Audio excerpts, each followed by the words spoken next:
हाय parents. आज का हमारा टॉपिक है टीदिंग। टीदिंग से जुड़े हुए पेरेंट्स की बहुत क्वेरीज होती हैं, बहुत सवाल होते हैं। तो फिर चलिए आज हम टीदिंग को समझते हैं।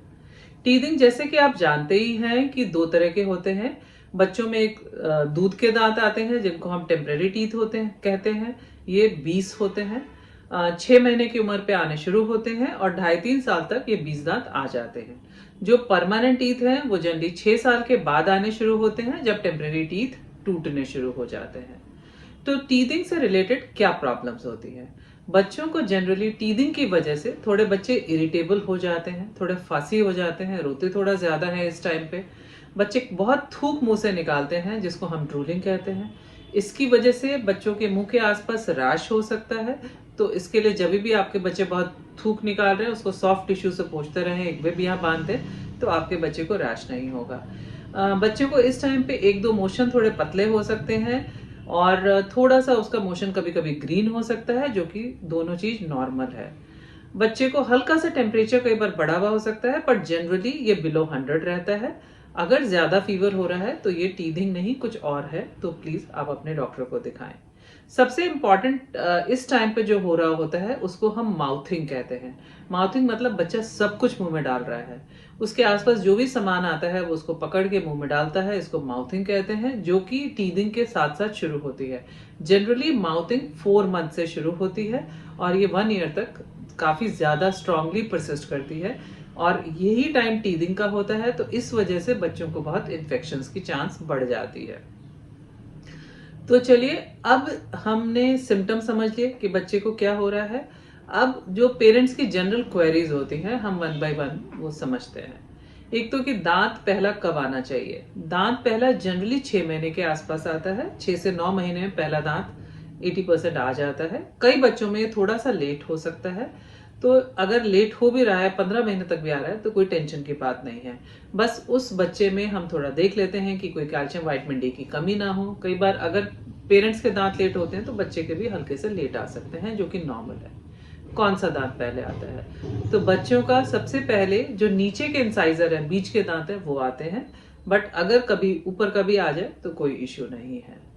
अगला सवाल जो है कि बच्चों को, चूंकि अभी हमने बात किया कि बच्चे इरिटेबल हो जाते हैं, बच्चों के मसूड़े फूल जाते हैं, तो उनको कैसे हम सूद करें, कैसे शांत करें। तो एक तो अगर हल्का फुल्का इरिटेबिलिटी है तो कोई दिक्कत नहीं है, आप उसको डाइवर्ट कर सकते हो, उसके साथ खेलो, उसके साथ टाइम स्पेंड करिए। और उसको अगर बहुत ज्यादा बच्चा इरिटेबल हो रहा है तो आप उसको पैरासिटामोल ड्रॉप्स दे सकते हैं। पर्सनली आई फील कि टीथर्स या कोई जेल्स बच्चे को नहीं देनी चाहिए। कई लोग जेल्स आती हैं, पेन किलर जेल्स, जो कि मुंह में लगाते हैं, बट उसकी कोई जरूरत नहीं है।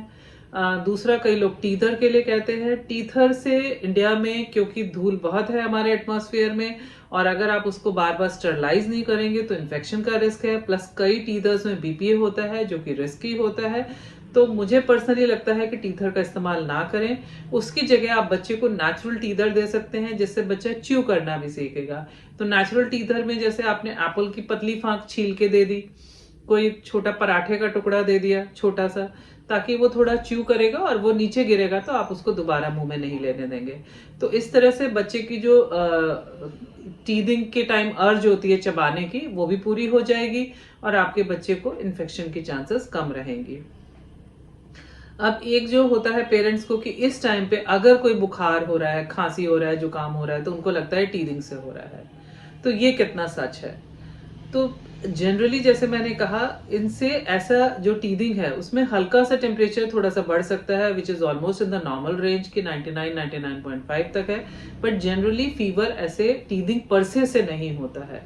तो अगर आपके बच्चे को 100 से ऊपर बुखार जा रहा है, बच्चा इरिटेबल बहुत ज्यादा है, खाना कम खा रहा है, उल्टियां कर रहा है, खांसी जुकाम ज्यादा है, तो प्रॉबेबली उसको कोई इन्फेक्शन है। उसको टीदिंग का समझ के घर पे मत बैठिए और डॉक्टर को दिखाइए। सिमिलरली जैसे कहते हैं कि बच्चे के दांत आ रहे हैं तो डायरिया तो होगा ही, तो क्या ये सच है? तो इसमें क्या है, जैसे मैंने अभी आपको बताया कि टीदिंग के साथ साथ बच्चों को माउथिंग हो रही होती है। माउथिंग मतलब वो सब कुछ मुंह में डालने की अर्ज होती है।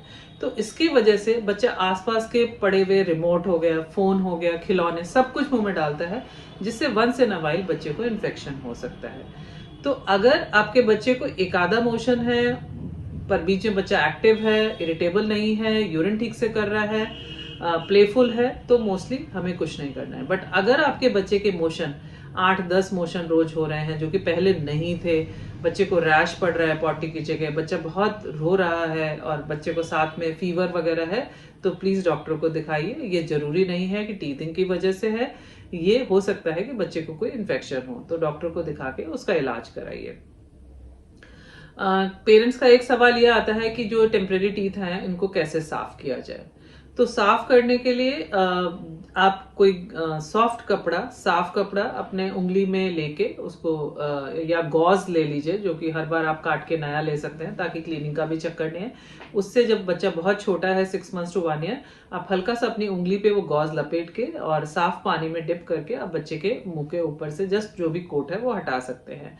और जैसे ही बच्चे के 2-3 दांत हो जाते हैं तो आप उनको ब्रश करना शुरू करिए।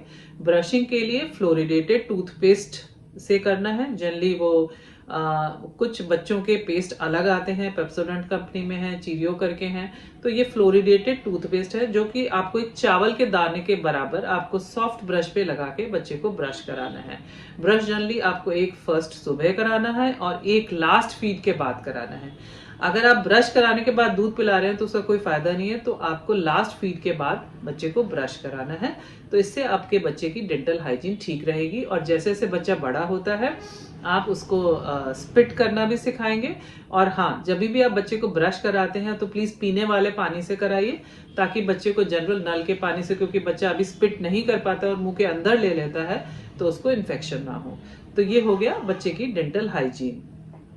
फिर एक पेरेंट्स की क्वेरी होती है कि ये छोटे जो टेम्परेरी टीथ हैं इनके बीच में गैप है, तो इसके लिए अभी कुछ करना है? नहीं, अभी आपको इसके लिए कुछ नहीं करना है, क्योंकि अभी आपके बच्चे के दांत 20 हैं और बाद में परमानेंट टीथ आएंगे 32। तो उस टाइम पे नेचुरली स्पेस चाहिए होगी, तो ये स्पेस नॉर्मल है और इसके लिए हमें अभी कुछ नहीं करना है। एक बच्चे का पेरेंट्स का सवाल होता है कि अगर ये दांत में कुछ कीड़ा लग भी गया या केरीज हो भी गई तो हमें इलाज करने की जरूरत है, क्योंकि ये तो टूट ही जाएंगे।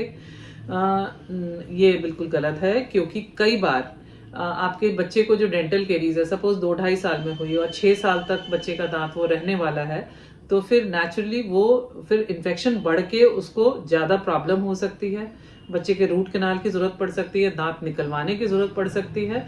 तो अगर आपके बच्चे को कोई कैविटी हो रही है या केरीज हो रहा है तो उसका early treatment is always better, नहीं तो वो बढ़ जाएगा और बच्चे को काफी पेन और खाने में चबाने में प्रॉब्लम्स हो सकती हैं। तो अगर आप के बच्चे को आपको लग रहा है कोई कैविटी है तो प्लीज डेंटिस्ट को दिखाएं और जैसा वो गाइड करें आप उसका ट्रीटमेंट कराएं। और एक, जैसे मैंने कहा कि इस टाइम पे बच्चा सब कुछ मुंह में डालता है, तो उसके लिए क्या करें? तो एक, जहां भी आप बच्चे को रखते हैं वहां प्लीज कोई खिलौना या स्पेशली स्टफ टॉयज ना छोड़ें, क्योंकि उससे इन्फेक्शन का रिस्क पड़ता है। अपने रिमोट फोन संभाल के रखें। और ये बहुत कॉमन है कि बच्चे ने आसपास पड़ी दवा मुंह में डाल ली, तो प्लीज ध्यान रखिए कि जब आपका बच्चा टीदिंग पे है, माउथिंग वाली स्टेज चल रही है, तो उसके आसपास कोई छोटा सामान ना रखें, नहीं तो वो चोक कर सकता है। कोई दवा, कोई रिमोट, फोन ना रखें, बिकॉज बच्चा सब कुछ मुंह में डालेगा, उससे इन्फेक्शन या कभी चोकिंग का या कोई एक्सीडेंट होने का रिस्क है। तो प्लीज ये सब चीजें बिल्कुल ध्यान रखिए कि जिस बेड पे या जिस जगह आपने बच्चे को बिठाया है वहां पे कोई सामान आसपास ना हो, और ताकि बच्चा उधर सेफ रहे। आई थिंक ये सारे क्वेरीज जो मेरे पास डे टू डे आते हैं मैंने क्लियर कर दिए हैं, पर फिर भी अगर कुछ आपको और क्वेरीज हैं तो आप कमेंट बॉक्स में डाल सकते हैं। और बस आपको थोड़ा विजिलेंट रहना है, बिकॉज बच्चे इस टाइम पे बहुत एक्टिव होते हैं और सब कुछ मुंह में डालते हैं, इसलिए इन्फेक्शन में फंस सकते हैं। पर अगर आप ध्यान रखते हैं तो आपके बच्चे को ना तो कोई ज्यादा इन्फेक्शन होगा और बच्चा सेफ रहेगा। Thank you.